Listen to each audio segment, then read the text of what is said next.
the study of the Center of Asia faculty to decide what programs they were going to run for the next year. And I suggested maybe considering doing something on the Russo-Japanese War during the 120th anniversary. And there was good support for that, and the support came from the people who were on this panel. We were all in the room at the time. And so they have gotten together and they put together a panel on the cultural context. And so this is something that's already come up on 2 or 3 of the panels already as being very important. And but they're going to dig in and share their work on these subjects. So our moderator for the panel is Ronald Richardson, who is somebody who teaches Japan in the 20th century, first part of the 20th century. So he is somebody who's in the right position to be moderator of this panel, and we welcome him and the panelists here and thank them for their participation. So thank you very much. Good afternoon to panel 3, Russo-Japanese War and Japanese Society. And I'd like to introduce the panel. Sarah Frederick is here. Associate Professor of Japanese and Comparative Literature and Director of the Undergraduate Studies in, I guess, World Languages. Okay. Hiromi Miyagi Lusthaus. Senior lecturer in Japanese in World Languages and Literature at Boston University.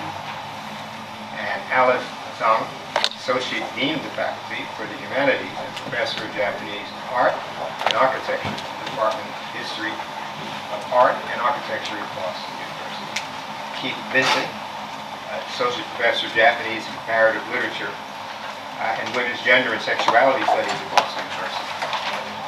And so we will begin today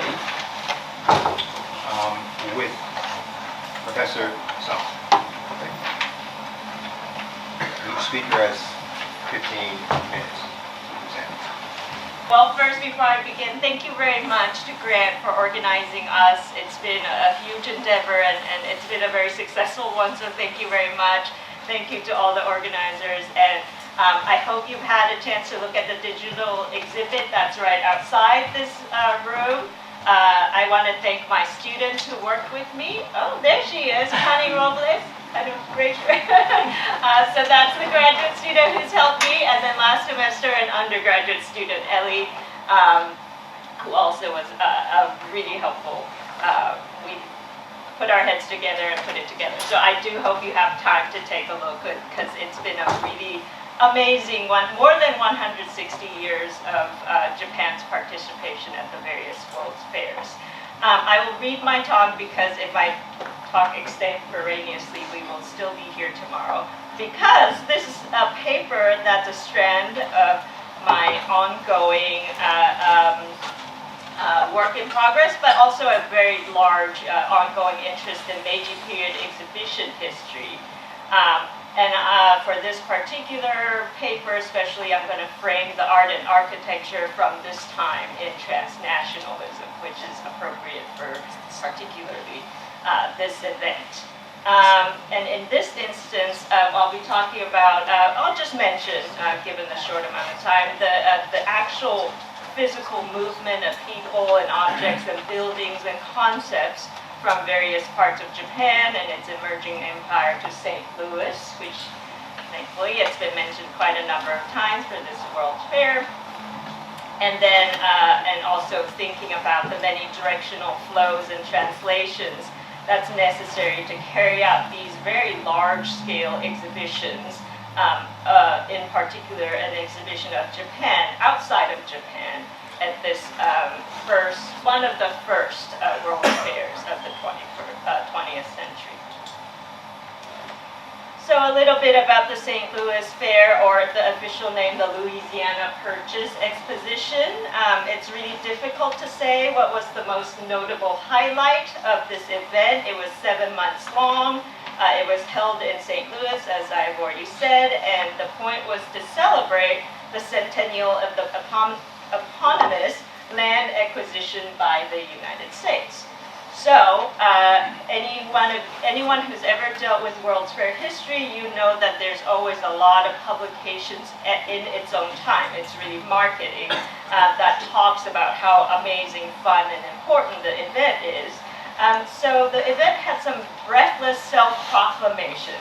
It said that it was the greatest World's Fair up to that point in time because it was the biggest, it was the costliest, and it comprised the largest number of participating foreign nations. And furthermore, one of the highlights of St. Louis was that this fair featured the most extensive arrangement of people from around the world. Not just the people, but they were situated in these built environments like what you're seeing on the screen here that mimicked their places of origin. So for example, Jerusalem, German Alps, there was Cairo, Morocco, and of course Japan. So either the foreign governments themselves made these, or the Department of Art Anthropology of the fair contributed to this very extravagant display of people, buildings, and objects from every part of the world, near and far. And in a World's Fair, bigger is better, more is better, and might is right. So all of this pivoted around a very, very defined white Eurocentric point of view. And so from that point of view, they ended up featuring a lot of big and small exhibits that they classified as Oriental or Eastern. And the point of that was to look at these other people and places as explicitly foreign and very different from the supposed white American primary point of view. And it was also meant to be very different from the so-called typical visitor who would come to these events in the U.S. or specifically in St. Louis. So today I'll show you a very, very small segment of what I've been working on for a book in progress. It centers on a Japan that's deliberately positioned as a foreign entity and meant to be shown to a non-Japanese audience. And unlike earlier studies of Japan at the fairs, I frame my investigation about Japan relationally, drawing on the many other participants at this international gathering. Many of them were similarly self-representing, but a number of them, like what Professor Murocek was saying earlier, people like the Filipinos did not get to self-represent. They were being represented by someone else. The point is that if you were not American at this World's Fair, the point was you were shown as different and foreign, and that was supposedly part of the fun of the time as well. So I recognize and emphasize the multiplicity of agents, spaces, and motivations that constructed a robust and somewhat incongruous Asian presence in St. Louis, and a key part of my research methodology revolves around interpreting the structure and logic of World's Fair exhibitions. I try to historicize these very frequent and significant moments of international, intercultural, and interracial interaction and exchange that have ongoing influence even up to today in our current frames of reference.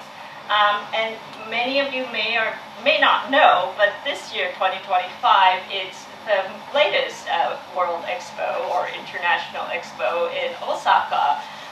And so it's about to open, I believe. And so if you're interested, you could definitely visit. It'll be a bit different from this kind of World's Fair, but it is definitely a continuation of this culture of bringing people from around the world together in one place. So here's just a quick set of examples of some of the Japan exhibits at the St. Louis Fair.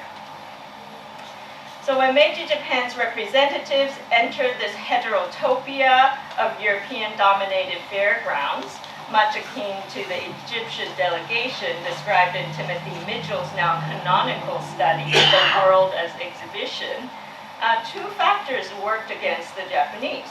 They were foreign, as in not European, and also they were not the progenitors of this well-oiled machine of world representation and cognition.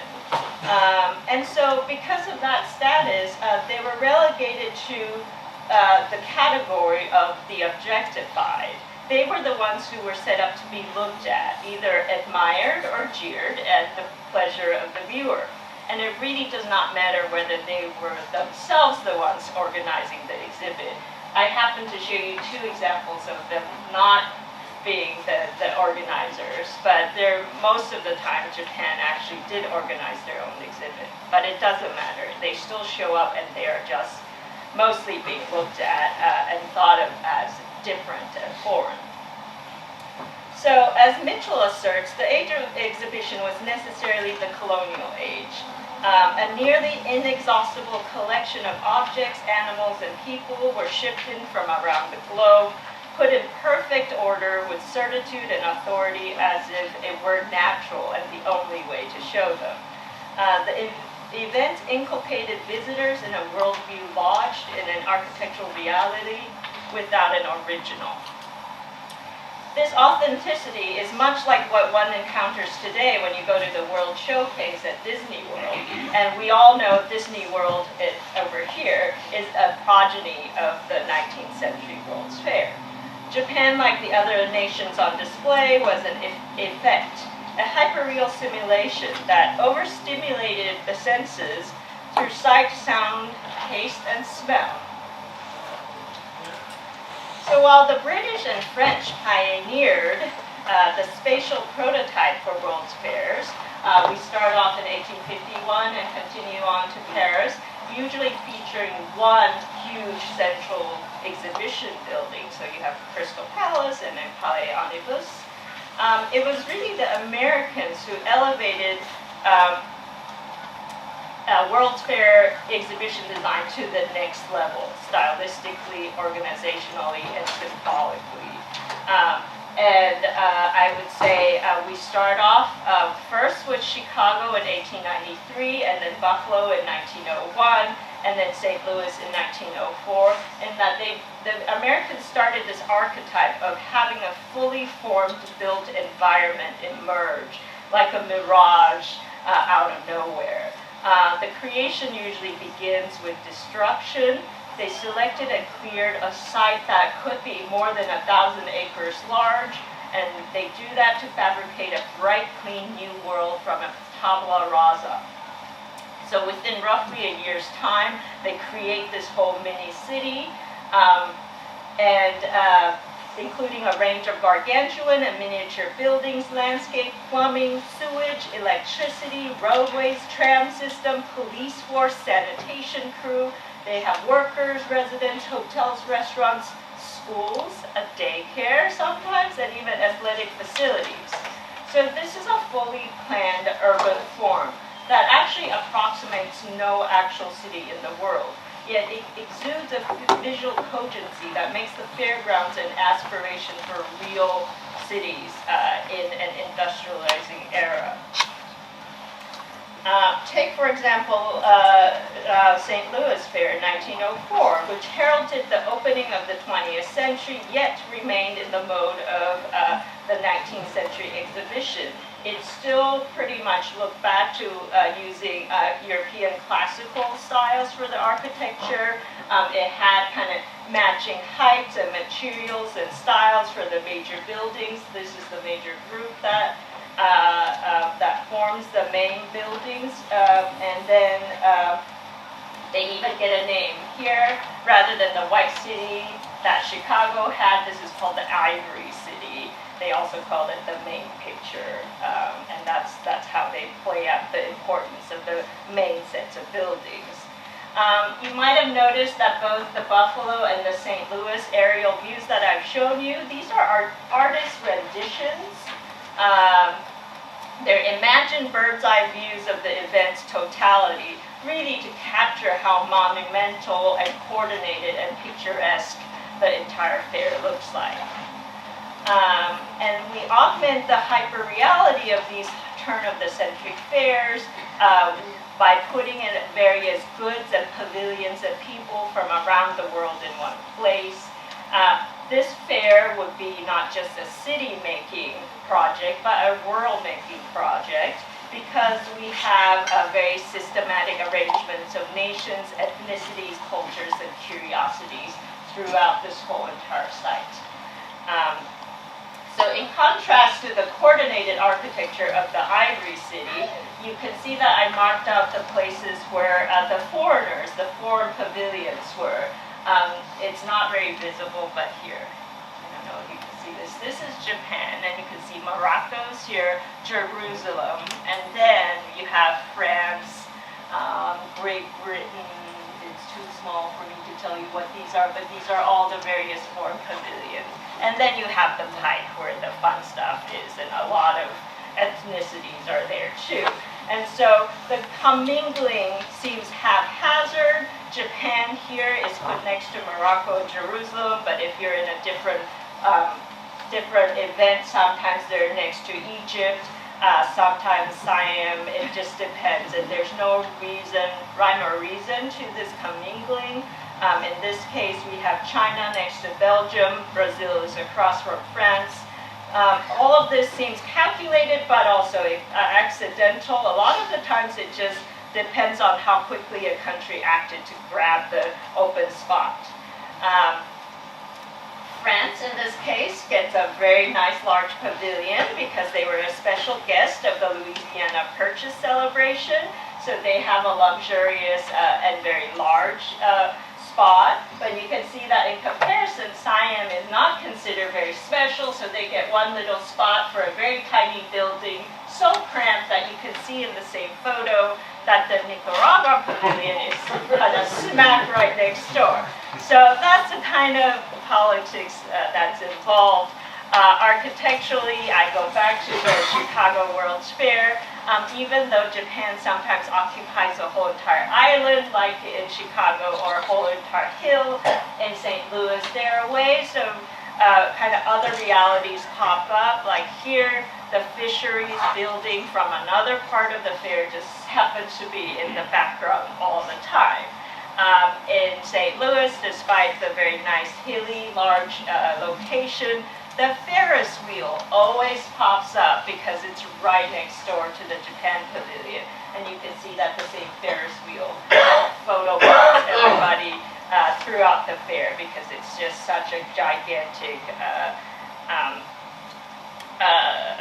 presence. So I just want to kind of end with talking about, so what was happening here?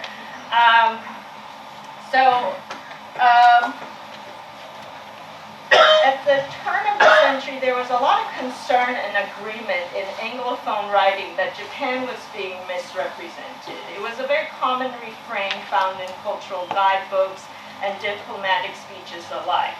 One kind of publication, like 2 examples here, usually written by non-Japanese, and not always someone who even traveled to Japan, usually took the pains of correcting false impressions and replacing those so-called false impressions with the author's own impressions. And then we have another kind of Anglophone publication from the time, usually written by Japanese experts who tend to be writing very official accounts, giving a lot of data, like what you see right here, and using kind of all of that information and chronologies and charts and things like that to disprove any misgivings about whether Japan was civilized or advanced. They will show you all the data and they'll prove to you that Japan is very strong and important. But what I wanted to kind of make you think about in this talk, finally, is that what probably made an even bigger impression during this time would be the actual live Japanese people, objects, things that did end up showing up at these various World's Fairs in the US, in Europe.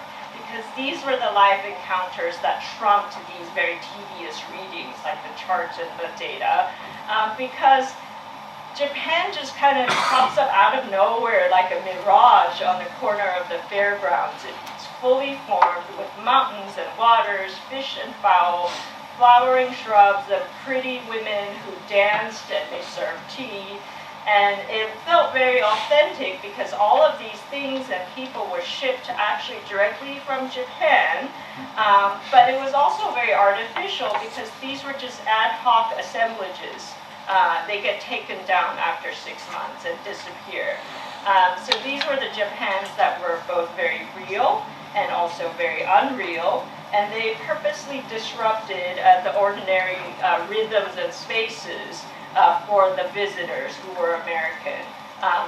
These were able to take them over there to Japan, but without having to actually leave the United States. So what we're talking about are basically hyper-realities, a substitute for reality, but even better than the real thing, because this is completely controllable, it's very pleasing, it doesn't need to be historically accurate, and then it only costs you 50 cents to go see this. So I'll stop there, but I had to skip the part where I mentioned for one sentence. The Russians did have a small presence here. They were going to do a big pavilion, but because of the Russo-Japanese War, they decided to pull out. So they only showed some small objects here and there, but they gave up on having a big pavilion. And that's where the Japanese thought they already won the PR war because they showed up in very, very kind of huge pavilion, a lot of objects, and in a way, they won kind of the confidence of the people at this event. Thank you. Okay, so the next speaker is Hiromi Miyagi Lusthaus, and she's speaking on Japanese attitudes towards Jews during and after the Russo-Japanese War. Hi, my name is Hiromi Miyagi Lusthaus. It's a very lengthy name. Hiromi is my first name. Miyagi is my Okinawan Japanese name, and Lusthaus is my husband's Viennese Jewish name. And so I usually normally teach Japanese language and culture in the department of the world language and literature. And I have been presenting my papers at academic conferences, but they are all related to Japanese language pedagogy. So, but I happen to receive a master's degree in Jewish education. Yeah, and anti-Semitism in Japan has been my great interest. But since this is my first time since I left graduate school to present about the non-Japanese language pedagogy paper. And so, could you please bear with me my rather rudimentary presentation and also terribly rudimentary PowerPoint slide. Okay. So first of all, a caveat. The title of this presentation should be. Next. Yes, just the arrow is fine, the down arrow. Okay. So the title of this presentation should be actually the impact of Russo-Japanese war in anti-Semitism in Japan.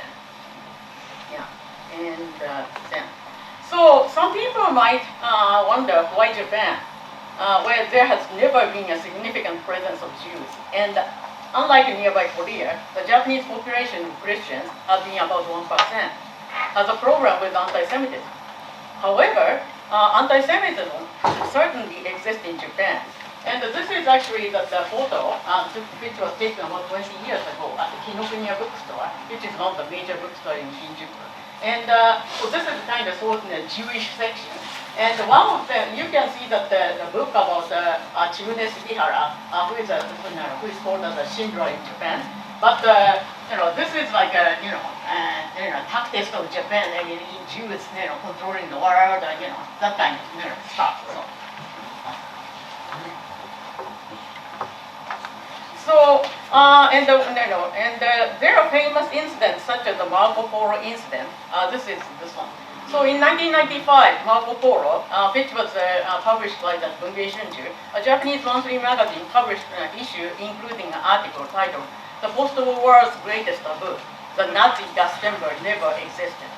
And of course, it really attracted a lot of criticism, but the publisher refused to apologize or retract it after initial protest, and it became widely known in the US, and eventually the publisher discontinued this magazine.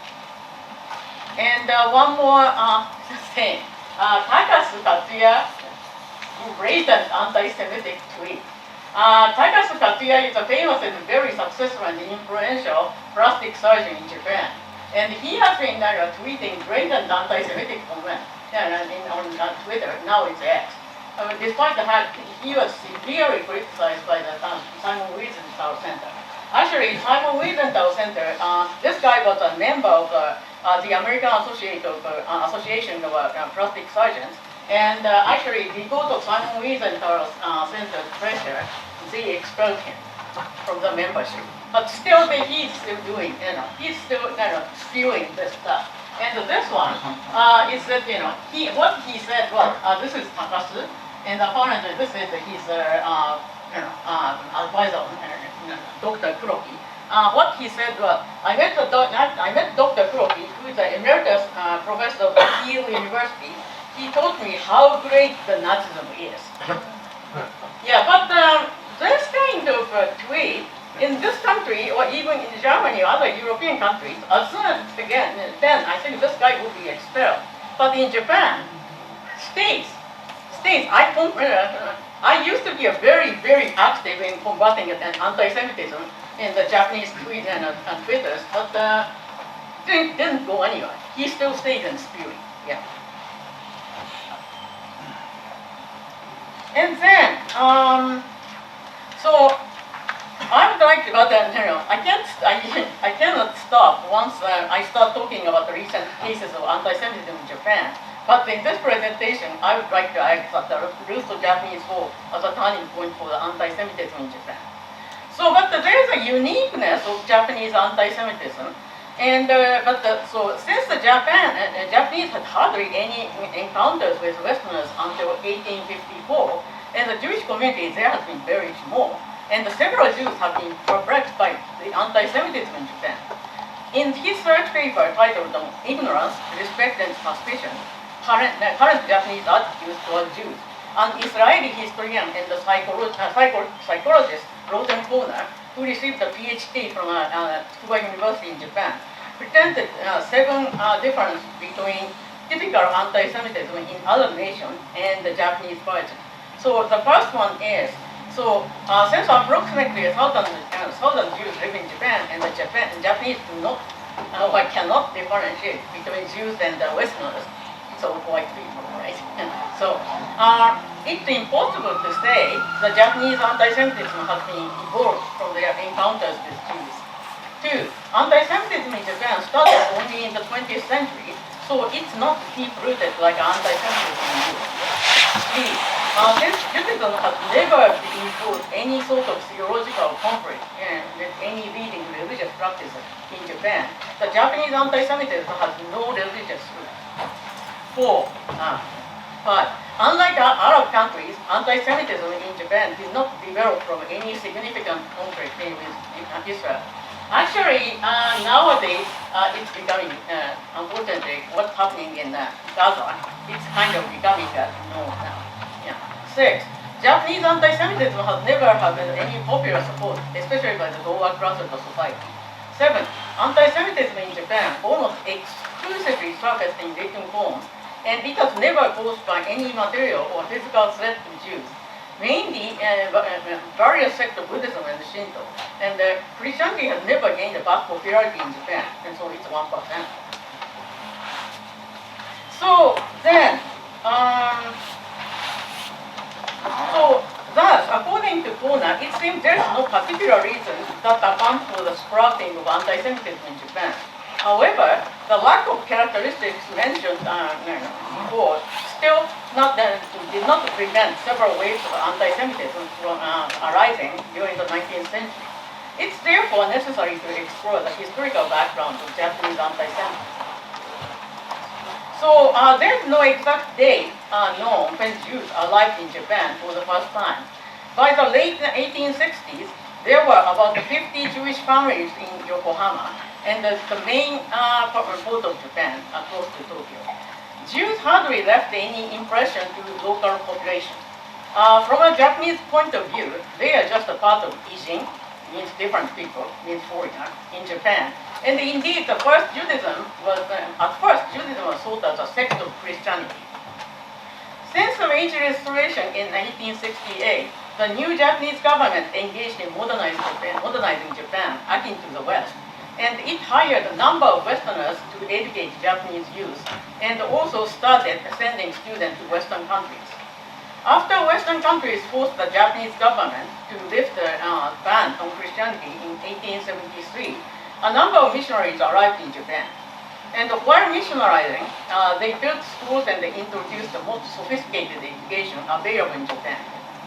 This opportunity of education was more appealing than theology, and by 1880, there were 30,000 Japanese Christians, and in a couple of years, the number had tripled. And Christianity formed a compelling intellectual force in the late 19th century Japan. And despite the exposure of new Japanese Christians to traditional, like negative Christian stereotypes of Jews, like legalistic Pharisees, intransigent infidels, and Christ killers, these did not affect the Japanese Christians' attitude towards Jews greatly, and let alone non-Christians. And interestingly, some Japanese Christian leaders started forming a theory that both Japanese and Jews share the common ancestry. It's called the Nichijo Dosoran, Nichijo Dosoran. And some people thought that, we both Jews and the Japanese are one of the lost tribes or something. And there are still some people in current Japan who still say that. So. But this quote-unquote theory was not supported by any concrete proof, and those believers found accent into far-fetched similarities between the Japanese and the Jews. In sum, this theory was not more than wishful thinking.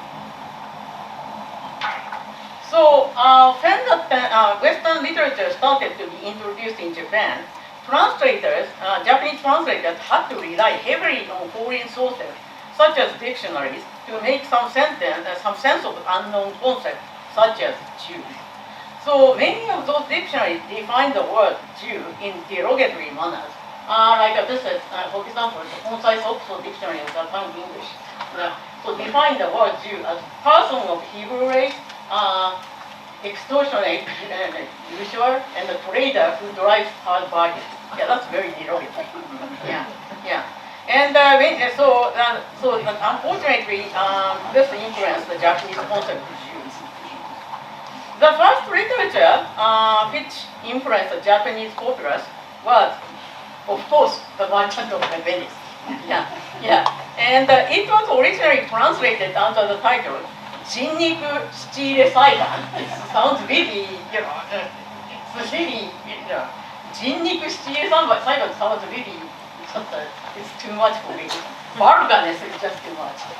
But anyway, so then, this was first adopted for the stage in 1885, and it became an instant hit.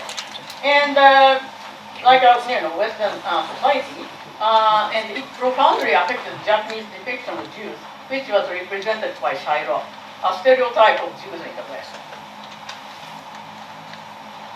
So then, the Russo-Japanese War served as a stage to Jews and Japanese, two people geographically isolated up to that point, enter a more prominent space in the Japanese consciousness. First, let me mention the condition of Russian Jews during the late 19th century. Tsar Alexander II had a relatively progressive policies permitting Jews to move to Russian cities and encourage them to learn Russian language and integrate into the Russian society as well as in economy. Okay.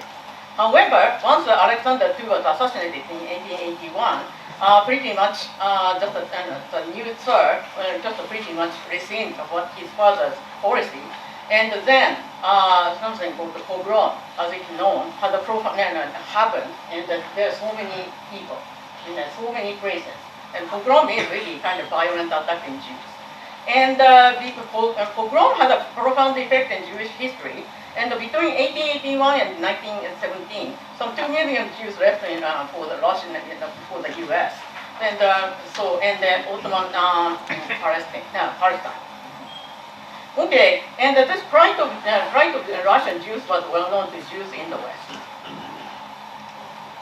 And a significant number of Russian Jews served in the Russian army, And but the conflict between Russia and Japan over the territorial claim in northern China for the Russo-Japanese War.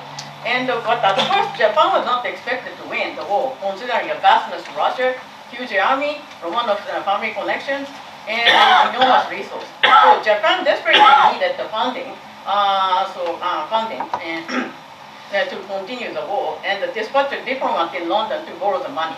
And but it didn't seem successful until Jacob H. Schiff comes up. He's a German-American Jewish banker, and he offered handing eventually loaned nearly $200 million to Japanese government. So apparently, then the war ended with Japan's victory and raised the international status of Japan significantly, and the Schiff became a hero in Japan. So he visited in Japan in March 1906, and he was showered dozens of honors, and especially he got the unprecedented invitation from Emperor Meiji to a luncheon at the Imperial Palace. And he was also awarded the Order of the Rising Sun, which had never been given to any foreigners. So Schiff's case only remains as the only time in Japanese history that the individual Jews was praised to such an extent by Japan as a nation. However, in a way, double-edged sword. It bolstered the Japanese image of Jews as rich and powerful, but once anti-Semitism was formally introduced in Japan, this image was easily flipped towards the negative side. Okay, unfortunately, Schiff's support indirectly helped the introduction of the spread of one of the most anti-Semitic pieces of literature in modern history, the Protocol of Elders Society. So the Russian defeat and then weakened Romanov monarchy, and then World War, and then success of the Russian Revolution. And Japan was geographically close to Russia and a nation with its own absolute monarch, and they found that the Japanese government found the situation terribly critical. So they decided to send its army to Siberia under plan to fight together with the White Russian army against the Bolshevik revolutionaries. But then, what happened is, so Protocol of Elders of Zion, Protocol of Elders of Zion, unfortunately, was passed from that white Russian army soldiers to Japanese soldiers, and so then unfortunately it's really some people there is one guy in that army who is actually his name is Higuchi Yunosuke, who spent 39 months in Siberia. He graduated from the Russian Orthodox Nikolai Seminary in Tokyo and studied a theological seminary in St. Petersburg.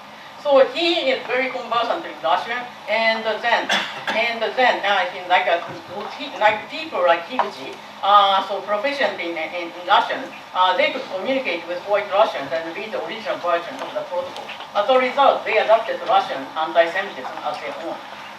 So then, since I don't have a certain time, okay. Then, after the war, so anti-Semitism, eventually, fascism gained power in Germany, Italy, and Japan. And the World War II started by, not Japanese invasion to Bohemia, Moravia in March 1939, and September 1940, there's the access to power at home. And by the beginning of the World War II, anti-Semitism in Japan had become a vital part of the, ultra-nationalist rhetoric. The following writing represents a tone of topic rhetoric. Quote, the Jews were at the path of the mankind. Under the guise of democracy, they wield a plutocratic hegemony in the United States. American democracy has become a Jewish den. And then, even though that propaganda was harsh, but anti-Semitism was not used to prosecute every Jew or something.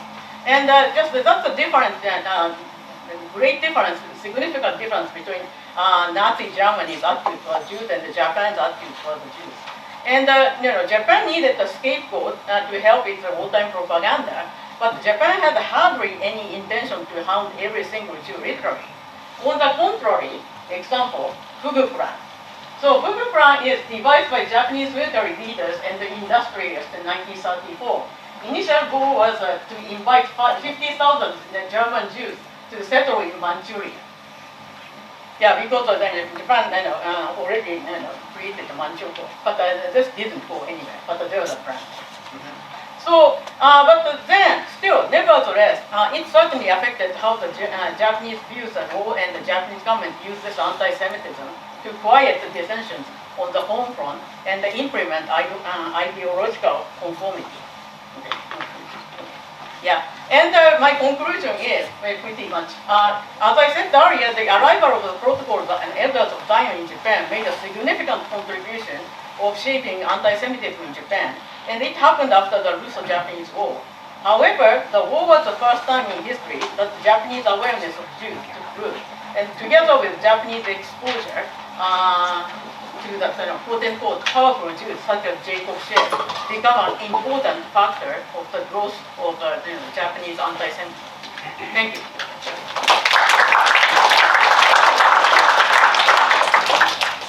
Thank you, Professor Miyagi Lusthaus.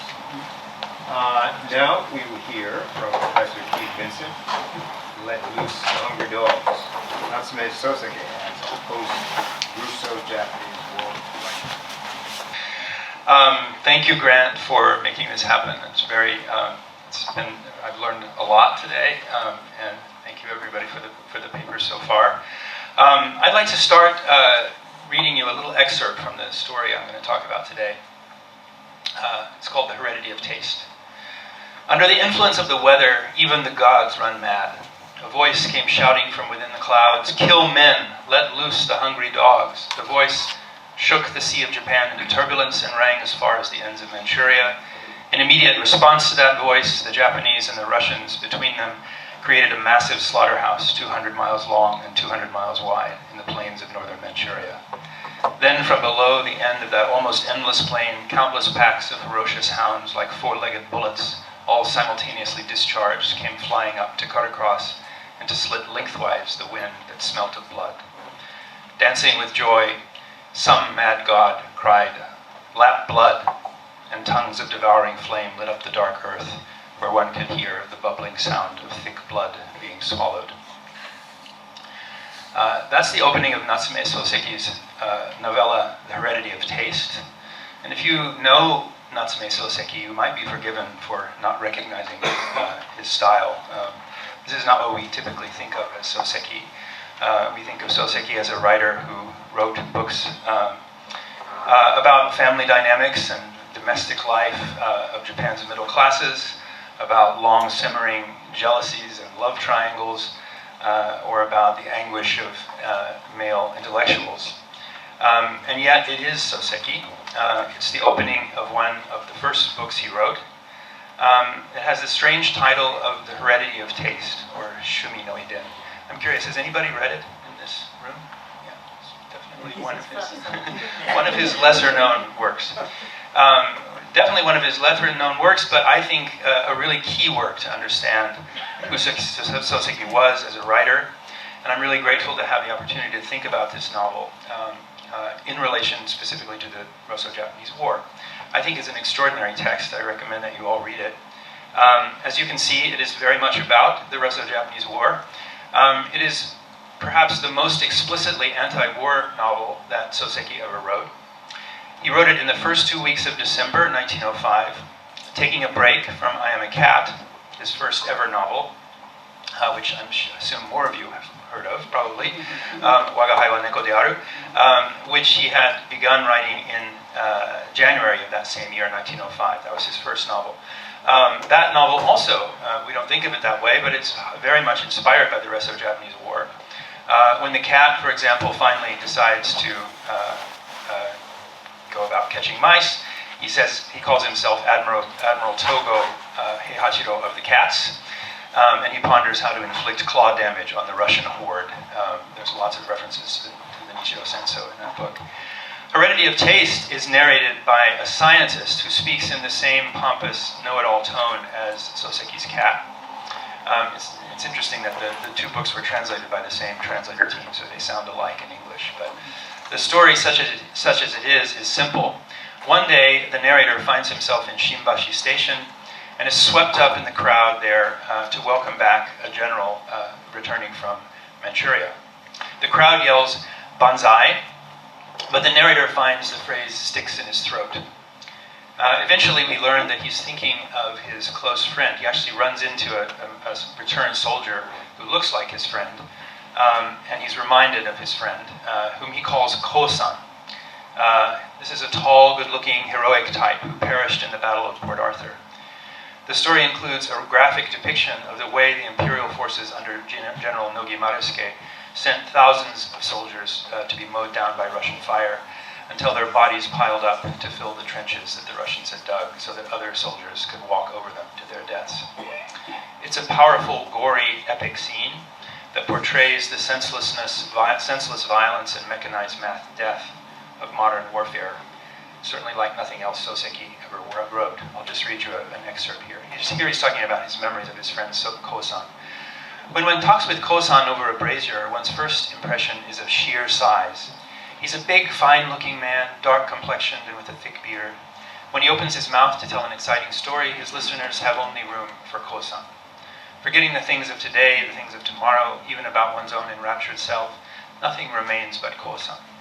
Such incidents reveal his inner greatness, and I've always thought that wherever he goes, he's bound to attract attention. I'm thus reluctant in his connection to use a coarse word like wriggling, but it can't be helped. He's picturing him there in the battle, wriggling in the trench as he's dying. Like one of those ants seen wriggling on the blade edge of a hoe as it's wrenched up from the ground, so Ko-san wriggles. Like a baby spider swamped in a spoonful of water, Ko-san wriggles. In circumstances such as this attack, all individualities of men are simply blotted out. The huge mountain, the vast sky, the wintry wind that blows for 1,000 miles, the all-obliterating smoke, the shells flung roaring out from hundreds of cannon. Set beside these, not even a great man can be recognized as a great man. He becomes as individually meaningless as any single soybean in a big straw bag. Ah, Ko-san, where are you, and what are you doing? You ought quickly to become again your usual self, and so astound the Russians. The rest of The Heredity of Taste is quite complicated in a shaggy dog story kind of way. It's hard to summarize. The narrator runs into a woman when he visits Ko-san's grave, who he believes may have fallen in love with Ko-san, having seen him only once right before he left for the battlefield. And then the narrator develops a preposterous and strange theory that the affinity of these two young people for each other was actually inherited from their grandparents, whose planned marriage was prevented from happening by an arbitrary act of their domain lord. Their grandparents were in love with each other. The love never happened, and therefore when their grandchildren meet, they have inherited the taste of their grandparents and they fall in love at first sight. But nothing ever happens, and he goes off to battle. Then the narrator ends up introducing the Ko-san's would-have-been widow to Ko-san's mother, and she's a great comfort to the motherless, and becomes like a daughter to her, even though they never got married. So in this sense, by imaginatively reconstructing this heredity of taste, this link to the past, in order to explain the present, the narrator attempts to use something like science, something like heredity, genetics, to repair a rift in his, to repair a rift, and somehow to mourn the loss of his friend Ko-san. It's really quite a kooky story. It swings wildly in tone from military epic, like I just read to you, to rakugo-like comedy, to scientific report. It also has pretty much all of the elements that Soseki would later go on to develop in his career as a writer. It's about grief and loss. It's about modernity, or it does very interesting things with narration. Soseki famously started quite late as a writer. He was 38 years old when he published the first installment of I Am a Cat, back in January of 1905. And a question that people often ask, I often ask about Soseki, is why did he start then? Why did he wait so long? What was it that inspired him to shift from his position as a scholar, mostly, to become a creative writer? Just briefly, I'll say I think there are two reasons for that. One has to do with the loss of his closest friend, the haiku poet Masaoka Shiki, who died in 1902 while Soseki was in England studying. And that's a loss that reverberates through everything he ever writes. So often, if you think about Soseki's work, they're often about someone who's died in the past and a person in the present who's still mourning that. So the most famous example of that is Kokoro, his great novel, where Sensei is grieving his friend Kei, and you notice that Kei also starts with a K, like Kosan in this story. So that's one possible reason. Another reason I think has to do with the Russo-Japanese War. I think it is what he saw happening during and after the Russo-Japanese War, namely the transformation from what Soseki saw as a relatively healthy form of nationalism to a much more jingoistic, virulent, and imperial form of nationalism. And so with the help of this story, I'd like to talk today just a little bit about what we can see when how 1905 was for Soseki a kind of culmination of a process that began back in 1889. Back in 1889 when Soseki was 22. That was the year that Soseki first met his friend Shiki. That was the year they started to go see Rakugo together in January of 1889. That May, Shiki coughed up blood, and Soseki took care of him and comforted him, and they remained best friends and also each other's most important reader and teacher for the rest of their lives. Also in 1889, the Meiji Constitution was promulgated. As everyone in this room knows, that was really the beginning of the end of any real democratic potential in modern Japanese history, the moment when the Meiji Genro state took control. So it's a very pivotal moment, right? On the same day as the Constitution was promulgated, February, I think it's 11th, a man named Kuga Katsunan founded the newspaper Nihon. It was founded to promote the national spirit, to strengthen national unity, but also, crucially, to oppose the new order that was put in place with the Meiji Constitution. It was shut down all the time by the government after that. In his editorials, Kuga argued for the adoption of European thought, but only on the foundation of Japanese culture. He opposed both blind rejection of Western ideas and mindless adoption of European practices. Nihon was also where Soseki's best friend Masaoka Shiki began working in 1892, and he worked there his whole life as a journalist. Kuga Katsunan was a friend of Shiki's uncle, and the two men were very close. He was also Shiki's next-door neighbor. So now back to the heredity of taste in 1905. I think this story can be read as a key text for understanding Soseki's view of nationalism and also what it was that spurred him into becoming a writer. He wrote it in 1905. This is the first year of his writing career, as I mentioned. In the first 2 weeks of December, that's just after martial law was lifted, after having been imposed to suppress the Hibio riots that were mentioned earlier today, that broke out after the signing of the treaty at Portsmouth. It's interesting to note that Soseki had a connection to Baron Komura Jutaro, one of the negotiators at Portsmouth. Komura was formerly an associate of Kuga Katsunan, the founder of Nihon, so he knew Shiki as well. It's interesting to think about what Soseki thought when he read of the negotiations at Portsmouth and saw Komura coming back to Tokyo to an infamously cold reception as he delivered the bad news about how much Japan had been cheated of in their perspective and what they thought they deserved. I think there's a really interesting contrast between Komura's reception and the hero's welcome given to the general that Soseki writes about. Probably it's General Noki. 1889 was also the day, the first day, when Japanese chanted the phrase Banzai.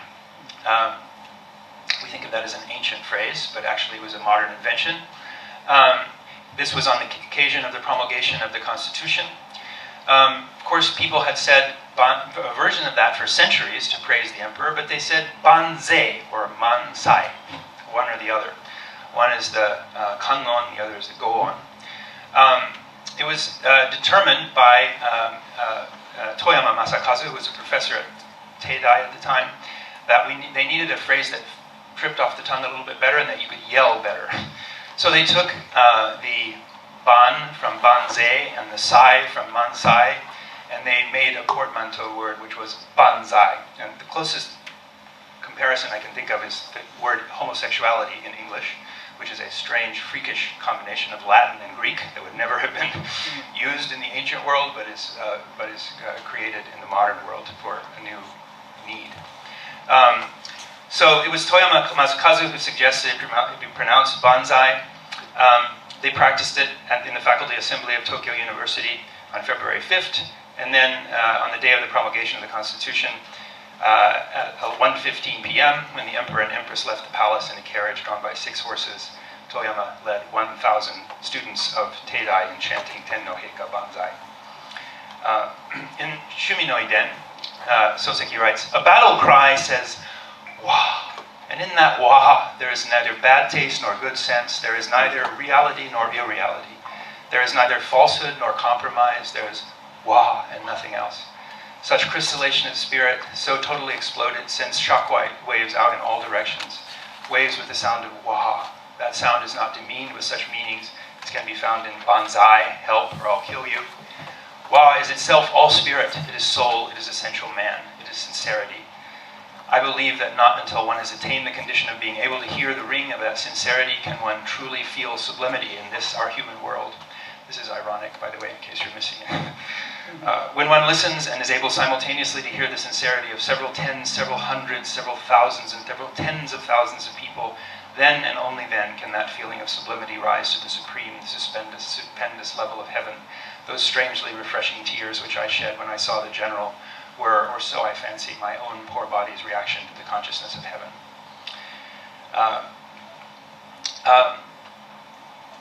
But our narrator can't say banzai.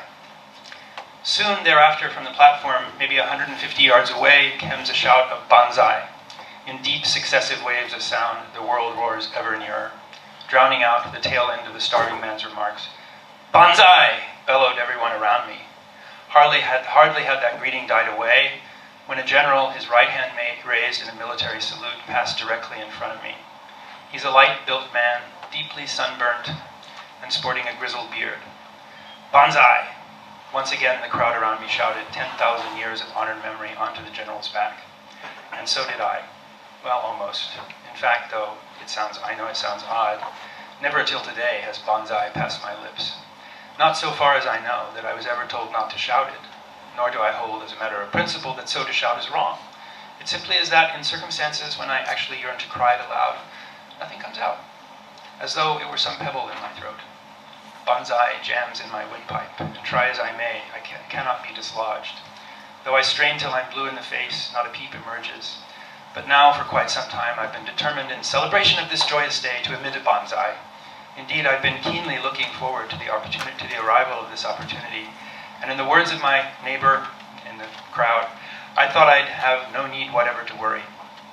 Ever since the asthmatic whale, that's what he calls the train, wheezed, I've been standing ready with a feeling of, this is it.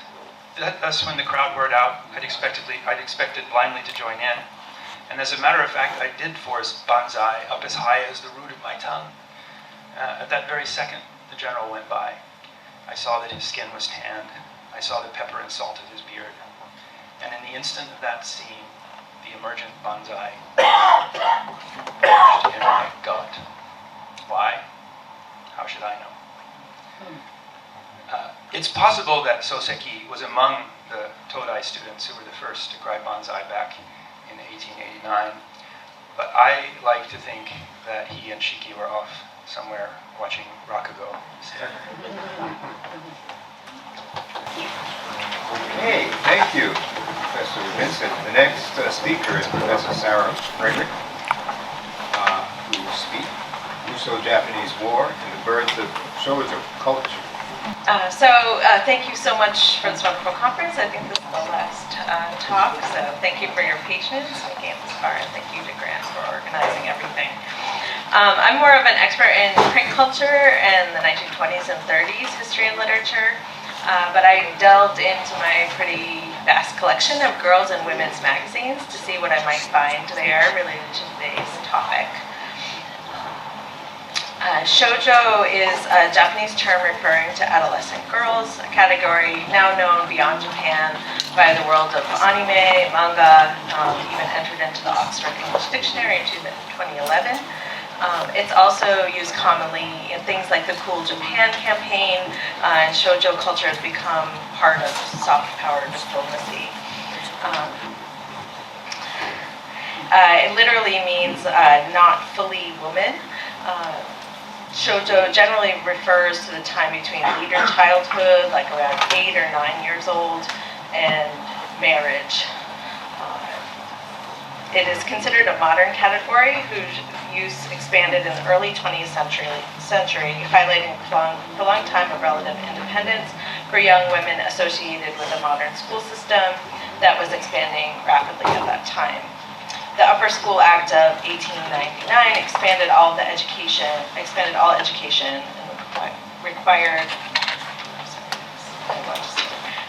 required there to be women's schools all around Japan. The number attending at least 6 years of education grew rapidly around that time, as did more advanced girls' schools. Because of that history here, there has been an enduring celebration of the shoujo as a kind of empowered figure, more literate and not fully tied to reproduction and free for exploration of various sorts. Though outside the scope of my talk today, in some of my other research, I look at ways that shoujo culture was seen as one of empowerment and where many forms of same-sex friendship and sexuality were allowed and embraced. This concept has continued in Japan and internationally to invite diverse and empowering readings, including shoujo culture as an LGBTQ-friendly realm. One way these messages have been conveyed is through popular media, of course. Now that's more digital, but at the origin it was very much in print media. I wanted to talk about this today because the origins of that print media culture, Japanese girls' magazines, really burst on the scene around the time of the Russo-Japanese War, with most of the important first publications appearing close to the time of the Portsmouth Treaty. Some are included on the slide. Shoujo Sekai was first printed in September 1906, so on the first anniversary of the treaty. Youth magazines aimed at all children took off closer to the Sino-Japanese War, and like many publications at that time, focused on adventure stories. They began to have a girls' column that were then turned into standalone publications.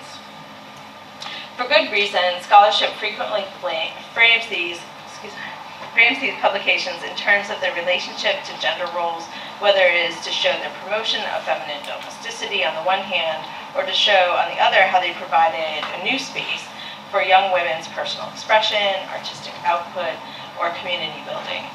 However, girls' magazines were also shaped by the political climate, of course, and the aftermath of the Russo-Japanese War. Propped up by Japan's perceived success in that war, magazines addressed the young citizens of Japan as though speaking to an increasingly unified group of young women, with the girl often at the center or symbolizing a shared national imperial culture. And I think we saw this already in Professor Dickinson's postcard with the British and Japanese girl symbolizing that alliance in 1902. We see in these sorts of publications the rise of the nationalist perspective articulated by Benedict Anderson in Imagined Communities, and discourses on the status of women being linked to the modern Japanese state and promotion of Japanese as part of world civilization. Representation of the school system itself helped to promote the idea of a national education system that both stood within a world system and was seen as poised to expand into the Japanese empire. These publications took part in fostering and celebrating that literacy, sometimes framing it as a national or even racial superiority over other nations. Typical representations of individual girls were art and photographs of unnamed Japanese shoujo posed in a landscape or charming home setting with attributed photographers and artists, including people like emerging illustrator Takehisa Himeji.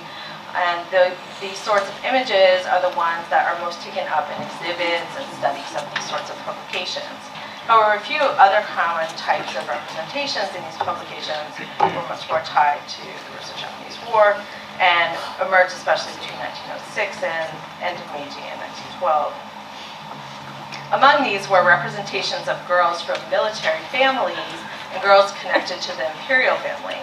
In some cases, this was both, such as this image from Girls Pictorial. These girls were the 3 daughters of Prince Kuniyoshi, whose father was a major figure in the Meiji Restoration.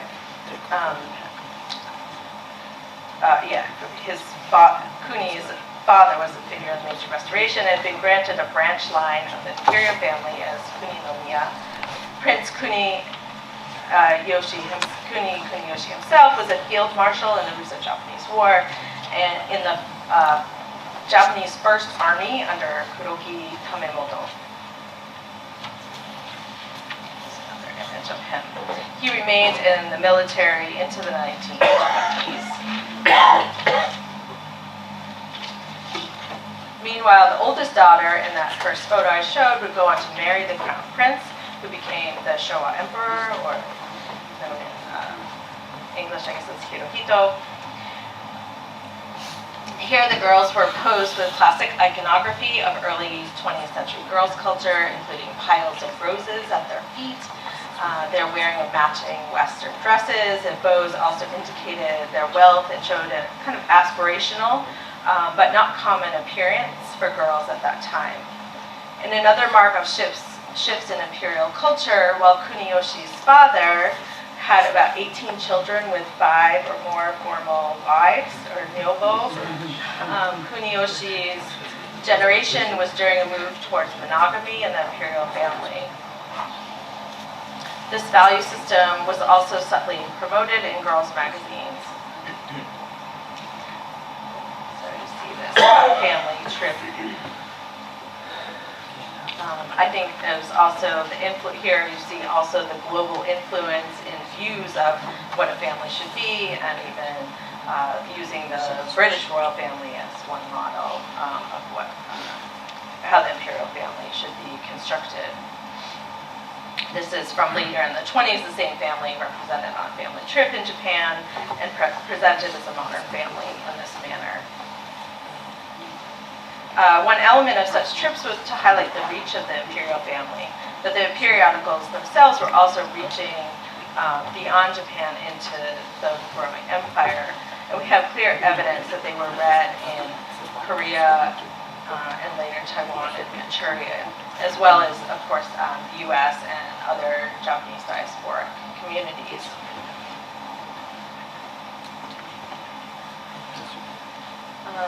Looking at materials, and this is the sort of association of girlhood with the imperial family and representations of them. Looking at some materials printed much closer to the time of the Portsmouth Treaty in the first years of some of these magazines, one thing that stands out is the presence of Korea. Of course, this was not surprising, given political developments at the time. While Japanese had been migrating to Korea with a big wave during the Sino-Japanese War, it was of course after the Russo-Japanese War that a policy of sending long-term colonial settlers with their whole families was more strongly promoted by the Japanese government, moving from the status of imin or migrants to shokunin or colonialists.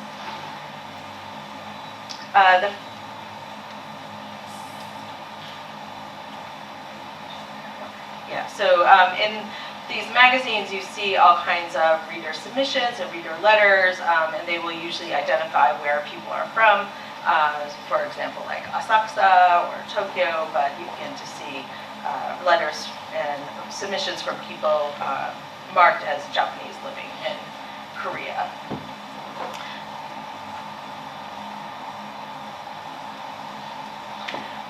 You also see discussions of Korea and Korean girls as a representation of the expansion of Japan's area.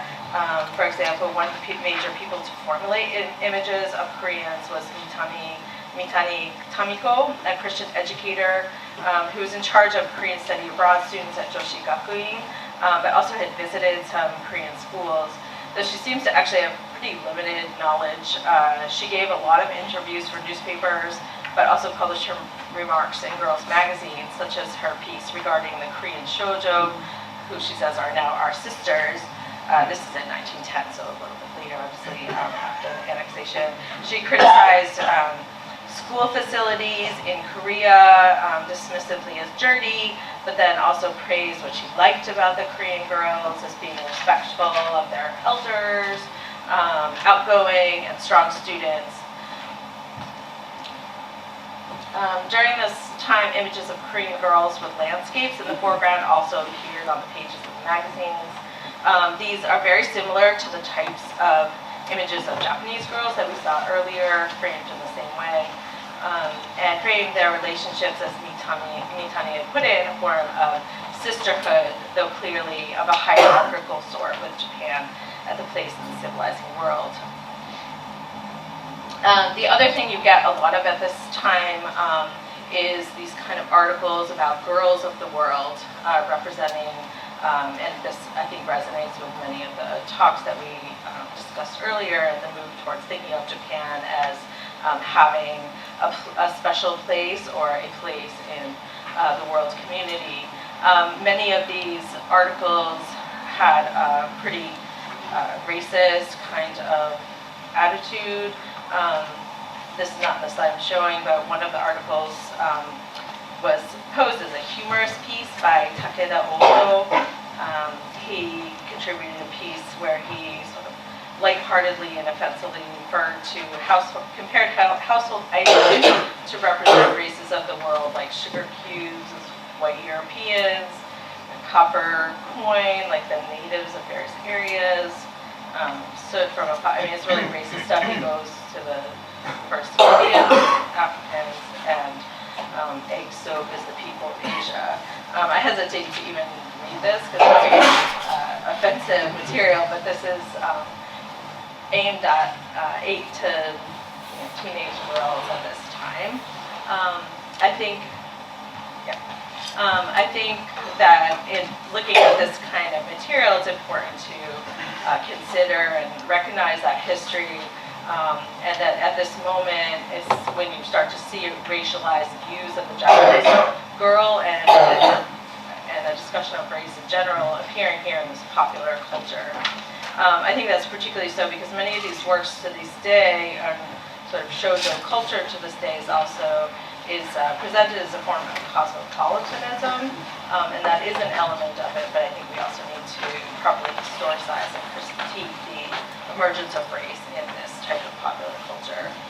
And the last kind of example that I'll quickly give as I finish up is the promotion of girls' fitness as a way which it began to be popularized at the time of the Russo-Japanese War. There was a new trend in promoting fitness in general, but girls' fitness at this time, and you see a lot of representations of it. This is kind of a fun one with an umbrella, but particularly the representations in photos of undokai or sports events, which are still very popular in Japanese schools, and these highlighted that at the same time that there were there was a similar kind of girlhood developing all around Japan, that girls' education was kind of regularized and regulated, while also suggesting that women's bodies could support the state. And you see also among those photographs Korean girls' school in Yokai, and these would be partly for Japanese living in Korea, but also later be promoted among the colonized Koreans.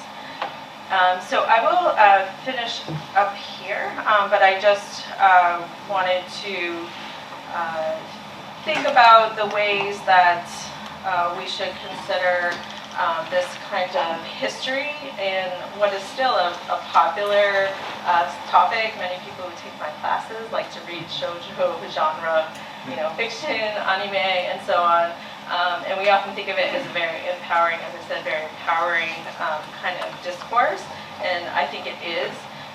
But I think at the same time that we should consider the ways that there is in its origins, these kinds of problematic discussion of intra-Asia relationships, race, and the and colonialism as well. This is probably the most unexpected slide for conference on the Treaty of Portsmouth, but I thought I would sort of put that there. So thank you so much for giving me the opportunity to think about this.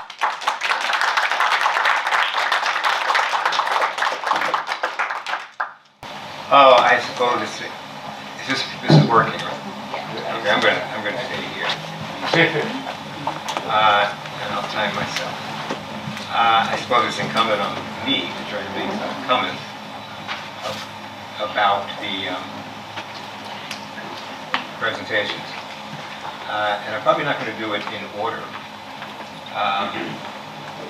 And I'll start with, well, I will start, I guess, in order, with the 1904 Louisiana Purchase exhibition. I come to Japanese history from European cultural intellectual history, and I do comparative global history.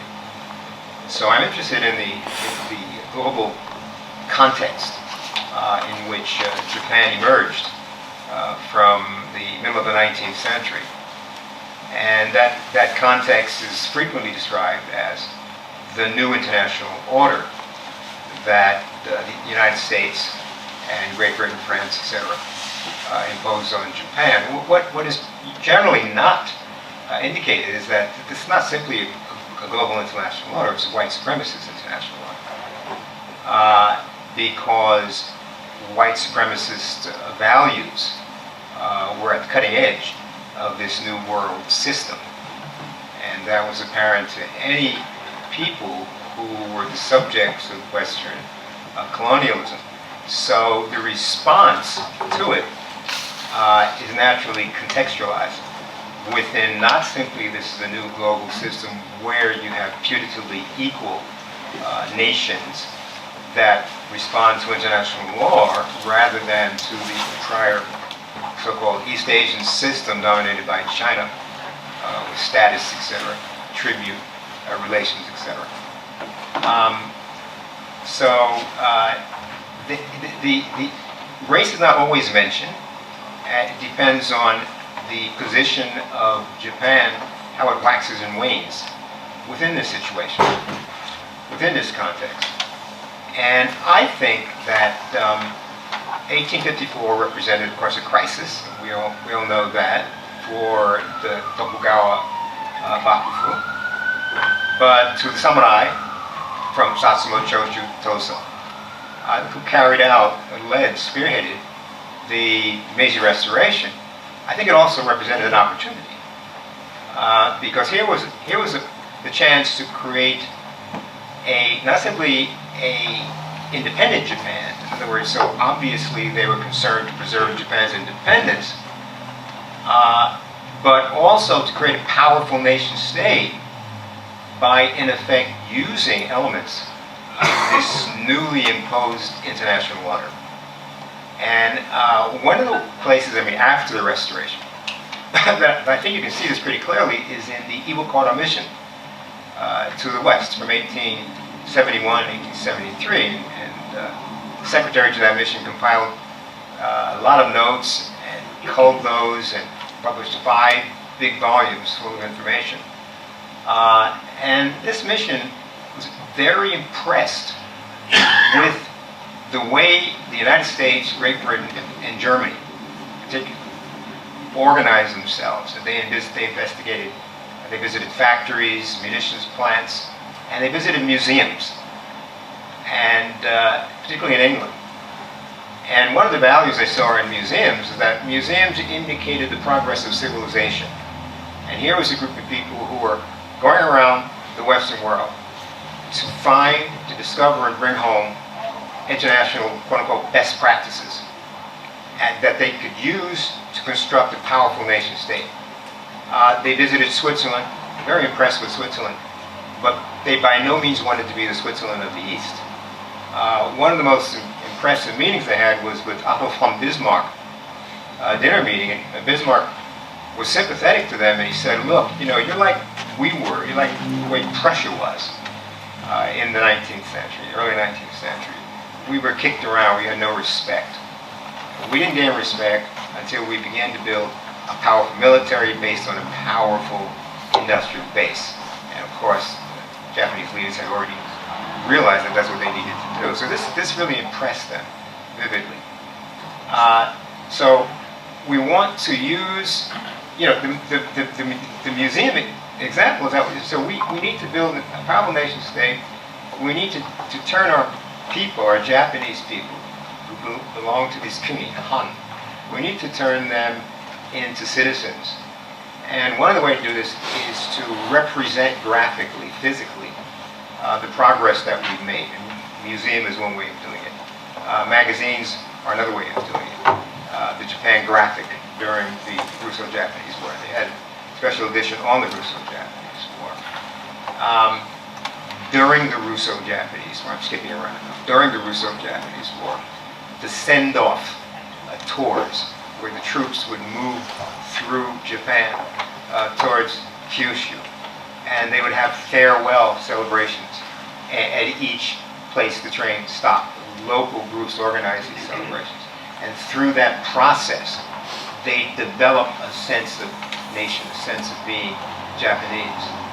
So this mission returned to Japan very much impressed with what they had seen in the outside world, and very eager to build a powerful Japanese nation, but not just an independent nation, but an empire.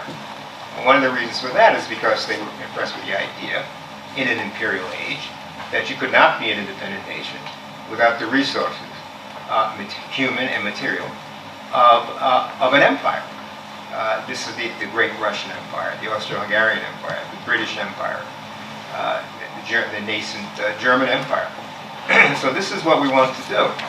And they came back at a time when the caretaker government at home had been planning an invasion of Korea, spearheaded by Saigo Takamori. And they squashed that. Iwakura squashed that, intervened with the emperor, squashed that.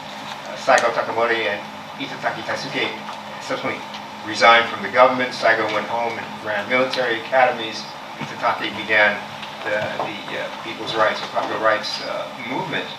So split the government. But those who remained in the government, and mainly Okubo Toshimichi and Ito Hirobumi, began to build this very powerful nation state with a centralized education system, etc., etc., etc.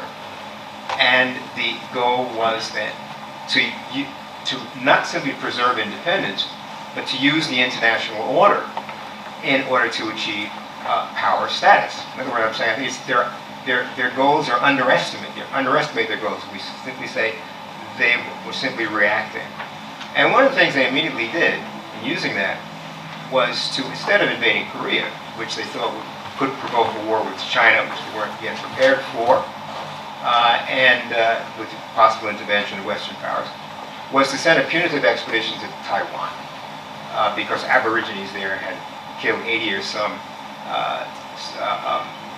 sailors from the Ryukyu Islands, which Japan was contesting sovereignty with China about. So here's an opportunity to show Japan's power in a harmless way and to get one leg up on China. And the rationale they gave for that mission was that this is a civilizing mission. So we're going to civilize these people. And it was a very difficult war, but it was successful. And this was a rationale that Western countries would have difficulty in responding to. We're civilizing these people. Now, this is not simply borrowing from the West.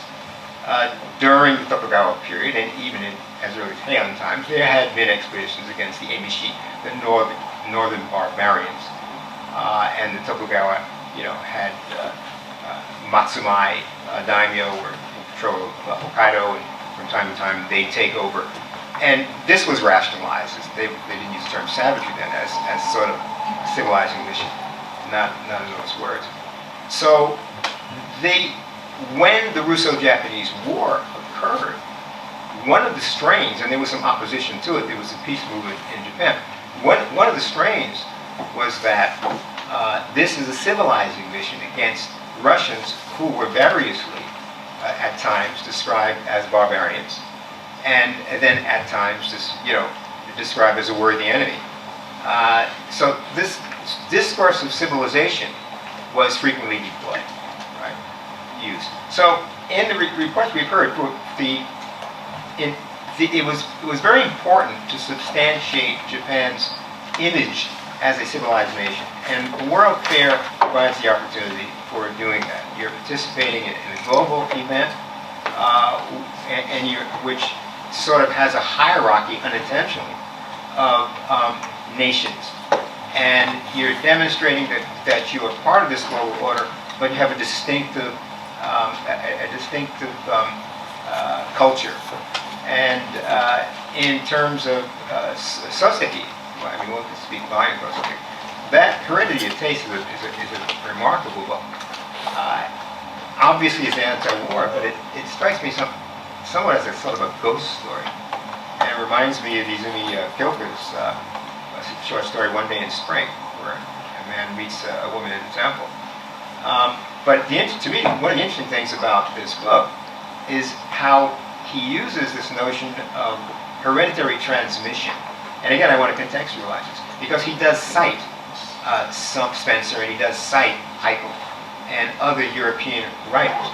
So the basic transmission, the base of it is biology. And this is the era of scientific racism. He's not deploying racist terminology. But I think that's the context here.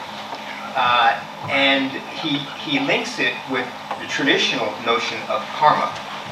And, so this sort of domesticates it. Right? And the presentation on girls' manga or comics, again, here is a representation of an attempt to sort of nationalize, to gender, to include women as they were being included allegedly in the Western world within the nation. Thank you. We have a summation by two scholars, Professor Eric Goldstein from Boston University, Emeritus Professor of International Relations and History, Fellow of the Royal Historical Society, and also John Maurer, who we heard this morning, who is the Mahan Distinguished Professor from the Naval War College.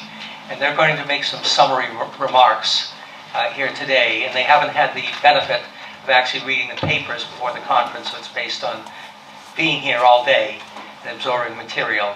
And so they'll give their reflections, having worked in the field of war and diplomacy studies and cultural studies. Eric, John, are you here? Okay. Let's thank the panel. This is just a summation of some of the key themes that we've covered and a few other comments, taking the opportunity of that, being here for what's been a sort of very rich day of events. It's been a very wide-ranging set of topics we've covered. And just to sort of go through some of this, that listening for the day that has struck me particularly as key points, because we've looked at the Russo-Japanese War and looked at it not just in the months of the war, but we've also looked more broadly, geographically, topically, and temporally, so a broad period. To go to the beginning of it, one of the things that was looked at were both decisions for war. Remember, decisions for war are decisions that governments take. They don't have to take them.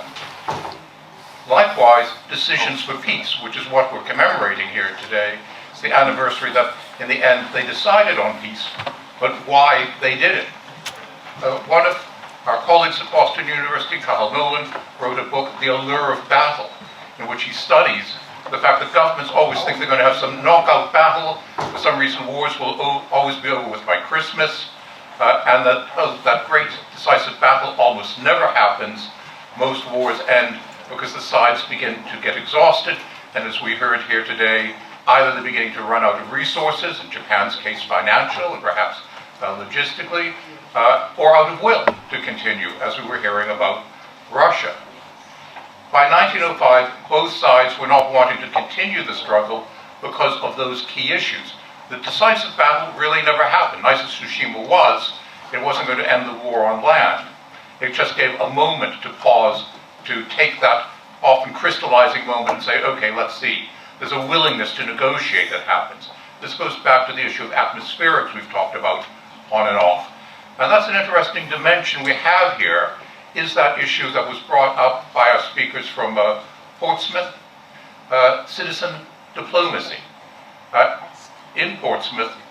And it's important that that helped the atmospherics of the negotiation. It's one of those unquantifiable aspects of the negotiation process. What's particularly intriguing about it here was Teddy Roosevelt did not orchestrate it. Often governments try to orchestrate the environments, the protests, the celebrations around a negotiation. Here it was spontaneous by the citizens of Portsmouth and more broadly New Hampshire.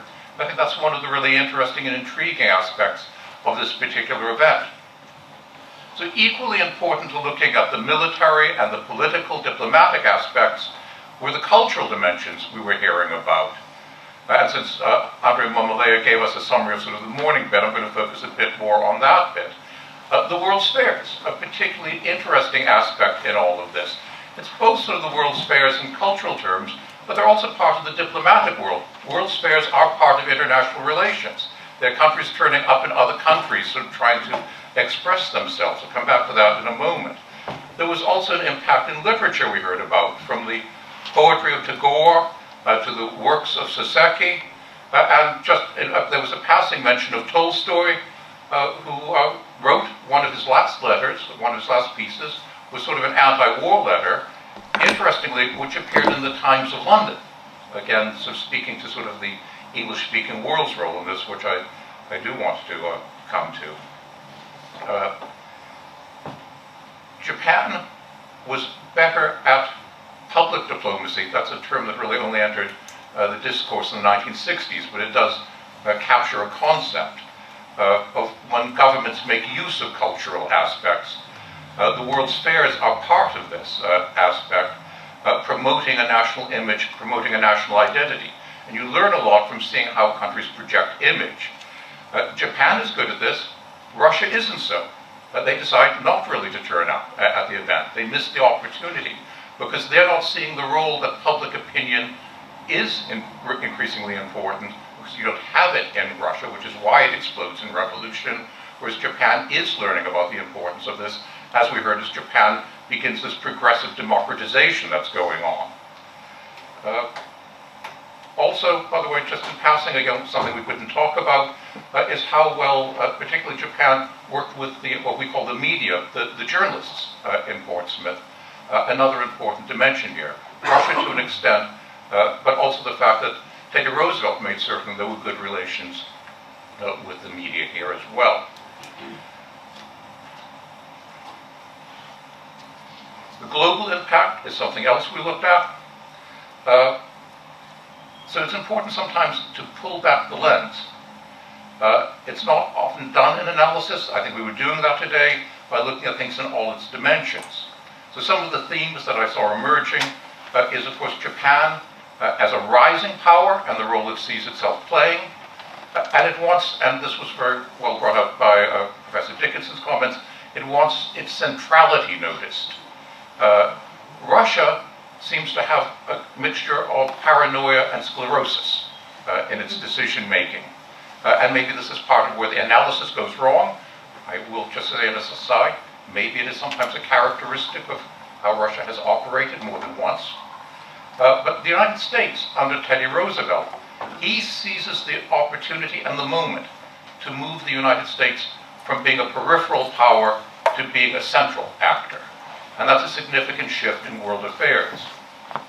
So the Russo-Japanese War is particularly important more broadly as a moment of change, a key pivot in the history of the international system, which until this point had been really a European system operating globally, ultimately. It now becomes a truly international system because both now Japan and the United States are involved in it, as kept coming through in the various topics. I do want to take the opportunity, since one of my subject areas is Britain, to just touch on the fact that Britain keeps coming up in the discussion in everybody's talk, virtually in some dimension, it seemed, or most of them, and just to sort of mention a few more things about that. Because the background to part of this is the 1902 Anglo-Japanese alliance. That is the first time Britain certainly made a peacetime alliance. It had been historically alliance averse. But it's also the first time there's an alliance between a European and non-European power on equal terms. And that's a significant development. The Imperial Japanese Navy had received its training largely in Britain, and you can just see in the uniforms, I mean, clothes tell you a lot, the legacy of that connection there. When the Japanese launched their surprise attack at Port Arthur, whereas Pearl Harbor was denounced as infamy come 1941, the London Times, at the time of the attack on Port Arthur, praised the fact that Japanese did it because they said it was in the highest traditions of Admiral Nelson, the highest accolade you could give from Britain. Why? Because they were copying what the British did to the Danes at the Battle of Copenhagen and the Napoleonic Wars, when they did exactly the same thing. So again, sort of this Anglo-Japanese link, I think, is significant. But then to actually do with one other incident that didn't come up, which I think is worth mentioning, the Dogger Bank incident, when the Baltic Squadron was sailing on its way to its fate in East Asia. As it sailed off the coast of Britain, and you do wonder about the officer corps there, in the mists they thought they saw, you heard about torpedo boats, a flotilla of Japanese torpedo boats, and opened fire on it, in which they devastated the British fishing fleet. Which there is a monument in the middle of Hull, the main fishing port in Britain, still to this day that you can visit that commemorates this. So if you had traditional British Russophobia going back 100 years to before the Napoleonic Wars, this only reinforced it. There was a Cold War before the Cold War between Britain and Russia. It was not ideological entirely, but due to a lot of factors.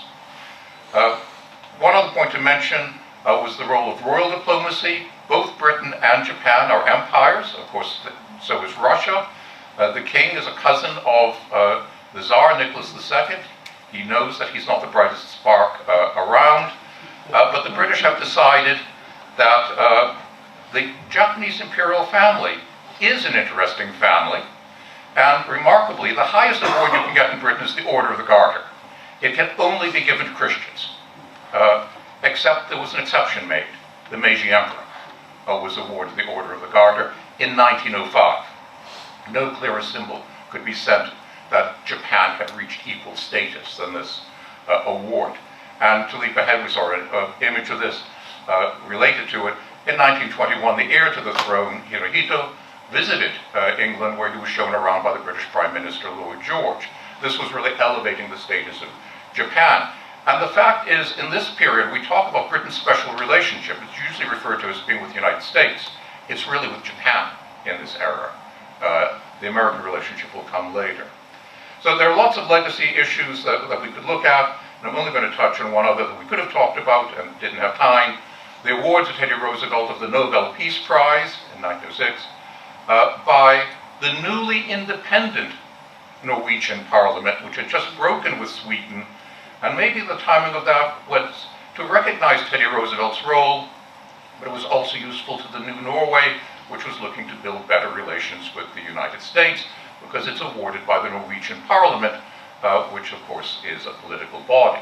So the levels of diplomacy going on around this war have all sorts of ramifications in many ways. So the Russo-Japanese War, I just will observe, is a rich topic on many fronts: military, political, diplomatic, cultural, literary. And what I want to do is express my thanks to all of those speaking for such an incredibly rich day.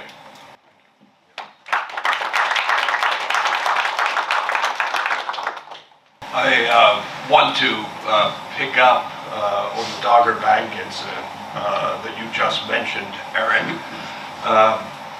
I was doing research in Arthur Balfour's papers, who was Prime Minister at the time, and the commander of the British fleet at home waters was Sir Charles Beresford. And after the Dogger Bank incident, he just wanted to be set loose on the Baltic fleet to destroy it, which he would have done, I have no doubt. And he chased it down the channel toward the coast of Spain. He was begging Arthur Balfour, the Prime Minister, to give me a chance to just destroy this fleet. And Arthur Balfour had the good sense to go, no. He's going to keep it as a proxy war. Yeah, and that's one thing I think that is relevant for today. When you just mentioned the Cold War between Britain and Russia, that goes back to the 18th century. You see here Britain arming Japan, as well as the alliance that Britain makes in 1902. Japan is heavily dependent on those British warships, the 6 battleships that are built in Britain after the Sino-Japanese War, 94-95. A question was raised, when did Japan start to build their own capital ships? It's after this war. They built one more capital ship, a battle cruiser, the Congo. They ordered it in 1911 and commissioned it in 1913. And it was the most powerful warship in the world at that time. Interestingly, the Congo was part of the escort of the Japanese invasion force of Malaya going to Singapore in 1941. That those weapons that weapon in particular being supplied to Japan is going to come around and hurt Britain. So one aspect we didn't talk about too is the technology transfer and just how important technology transfer is in rising powers on the world stage. While the Japanese very quickly were able to build world-class battleships, in the First World War they were far behind the Western powers, and Britain in particular, when it came to air power. And so in the 1920s, Lord Semple, who was an RAF, Royal Air Force officer, went to Japan, and in fact, later on, Semple was considered a traitor because he continues relations with the Japanese embassy in the Second World War, where he is giving information out that the government is closely monitoring him. But again, the technology transfer, where Britain is far ahead in the 1920s, by 1941-42, the Japanese Navy is so far superior to the Royal Navy in the Far Eastern waters. Thomas Berger raised the question, important point, which is that there's always more to war than warfare. And so the financial dimensions that were touched upon, intelligence that you mentioned as well, all of these are factors that determine outcomes. Eric, I like that you raised the question of decisions for war. Japan wanted to avoid this war if they could. The Anglo-Japanese alliance was meant to give them bargaining power against Russia, but Russia refused to bargain in a serious way. This war could have been avoided. There could have been a classic spheres of influence deal along the Yalu, which is that Japan gets special treatment for Korea and Russia can build its railway across Manchuria to Vladivostok. But the Russians wouldn't negotiate in a serious way, and that was foolish on their part, because if they wanted to challenge Japan, they should have waited until the Trans-Siberian Railway was completed, until Port Arthur's fortifications were made even more formidable, and until they moved more warships into Far Eastern waters to Northeast Asia. So Japan striking when they did made sense. Japan felt it was boxed into a corner, that if it didn't fight now, in the long run, they would be in trouble. And you see that again in 1941, when after the 1940 massive buildup that begins of the United States Navy, the Japanese naval leaders are arguing they have to go in 1941, because if they don't, they will have the peace dictated to them by the United States. So these decisions for war are contingent upon decisions being made in different capitals around the world. I was very struck too by the whole question about Japan, the impact it has. Fred Dickinson's presentation on global affairs and global strategy, the international strategic environment. Japan certainly could play a role in tilting the balance of power in Europe. What goes on in Asia doesn't stay in Asia. It can have a big impact on the European battlefields. Hence, Britain wanted to make sure that it had in Japan a country that wasn't going to strike at it while it is dealing with challenges closer to home, like Germany before the First World War and during the First World War. Hitler in the Second World War, of course, saw in Japan a partner that would draw away forces from the European theater. When you look at his decision-making, it very much wants to have Japan in the war, hence his declaration of war on December 11, 1941 on the United States to support Japan as much as he could, because he understood that Japan would tie down significant American forces in the Pacific. And hence delay an American intervention in the European war and give him time to defeat the Soviet Union, to do better in the European theater.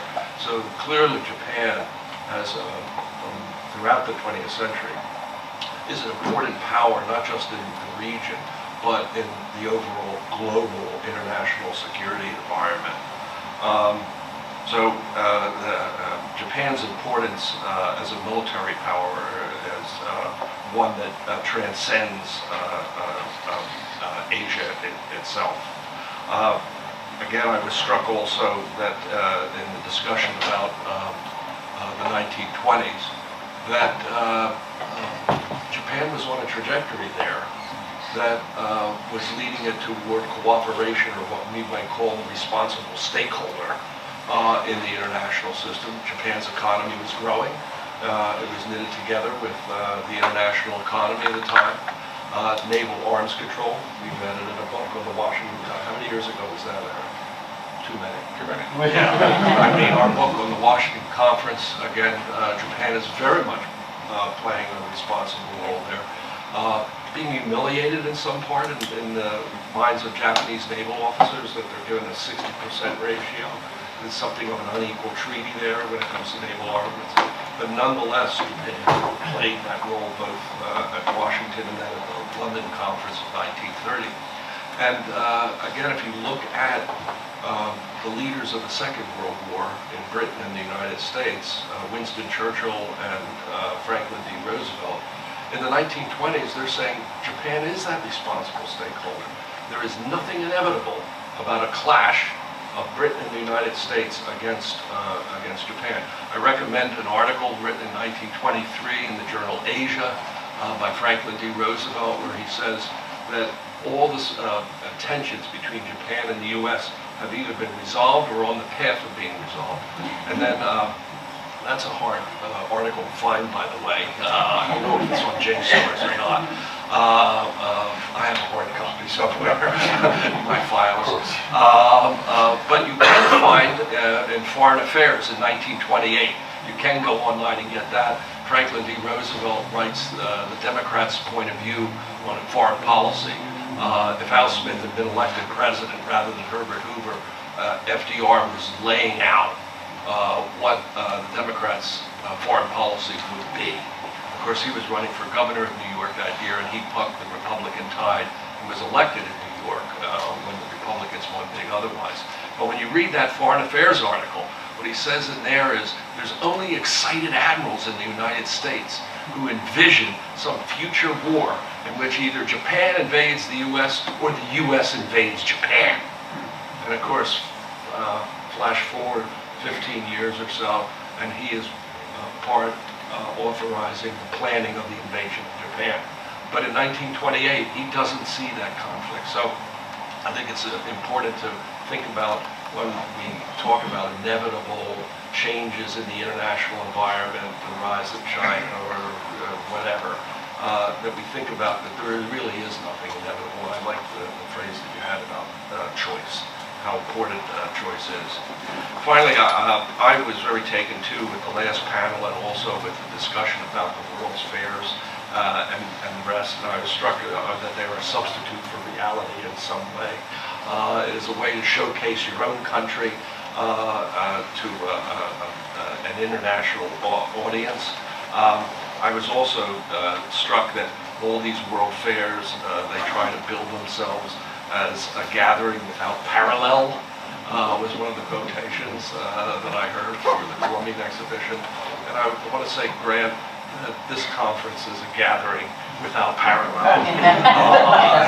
And all of us want to thank you for organizing this conference. It is a very rich conference. There was so much here, and that we've all benefited from it so much.